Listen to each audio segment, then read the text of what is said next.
Pace bene. Beberapa hal menurut saya penting dibincangkan.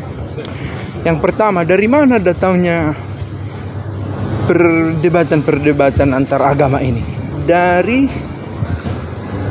keinginan untuk memproyeksikan pandangan tentang agama yang didapat dari agamanya sendiri ke agama orang lain. Mudah-mudahan terang ya, memproyeksikan pandangan tentang agamanya ke agama orang lain. Misalnya, umat muslim berkata Tuhan itu satu, tidak ada bertiga, bertiga, hanya satu. Dan dia memakai konsepnya ini untuk diujikan ke agama Kristen. Dan dia merasa dirinya sebagai satu-satunya yang benar dalam beriman. Dan ini membawa kekacauan karena dia mulai memberi penghakiman, memberi penilaian pada agama yang lain. Saya tidak berbicara tentang semua orang, karena ada saja orang yang tidak memproyeksikan pandangan agamanya ke agama lain. Justru pernah juga dikatakan di tengah muslim sendiri, agamamu agamamu, agamaku agamaku.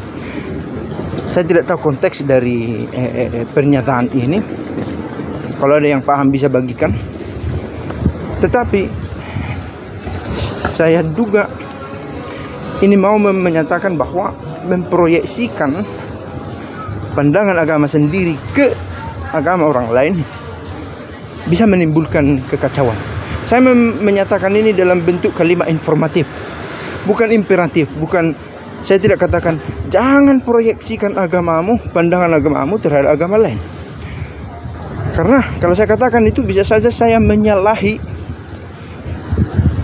pandangan agama orang lain, kan begitu ya. Karena boleh jadi memproyeksikan pandangan agama sendiri ke agama orang lain terjadi juga sebagai sebuah bagian dari ajaran. Oke, itu yang pertama.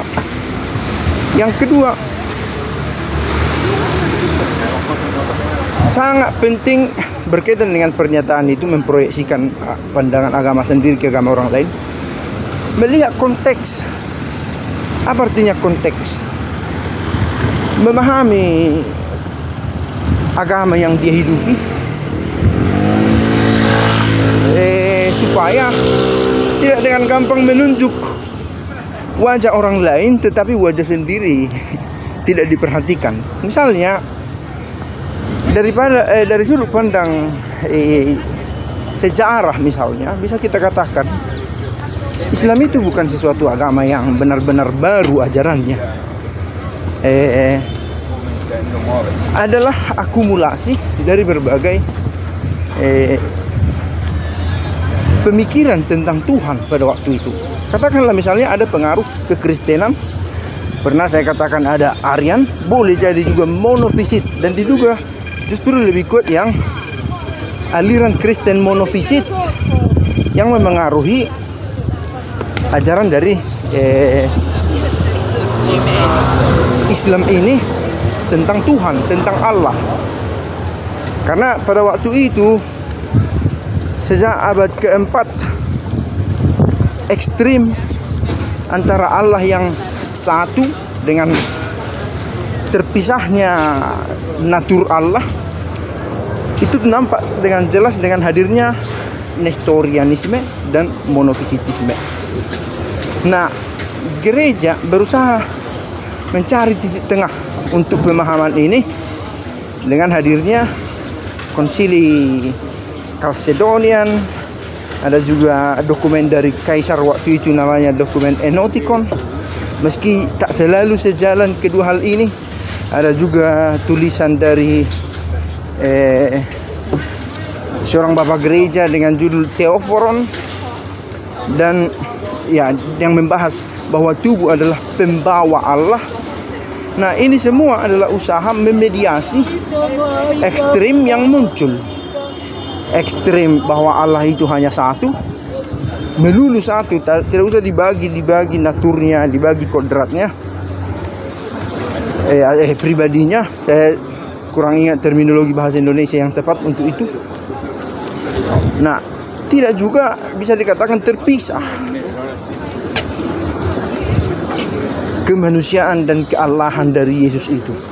Nah, ini dua ekstrim yang sudah ada sebelum lahirnya Islam, boleh dikatakan. Nah, dan ini adalah akumulasi juga, bukan hanya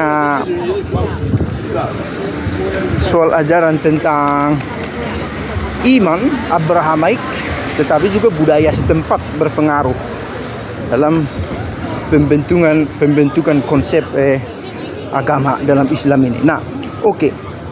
Ini bukan mau memproyeksikan pandangan agama saya, tetapi sebuah penilaian historik atas sebuah ajaran. Gitu ya. Saya pikir ini sesuatu yang sangat mendesak untuk disadari oleh mereka yang memiliki keinginan mendekati agama sendiri dengan melihat agama orang lain. Tetapi perlu didasari oleh kesadaran membuat proyeksi dengan sudut pandang agama sendiri ke agama orang lain bisa menjadi sandungan.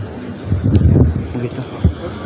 Kecuali proyeksi diambil dari sudut pandang itu diambil dari catatan historik yang seperti saya katakan tadi. Gitu ya. Bagaimana agama-agama itu terbentuk? Bagaimana pemikirannya lahir dari sintese pemahaman yang sudah ada, dari sintese dari pemahaman-pemahaman yang sudah ada. Ciao.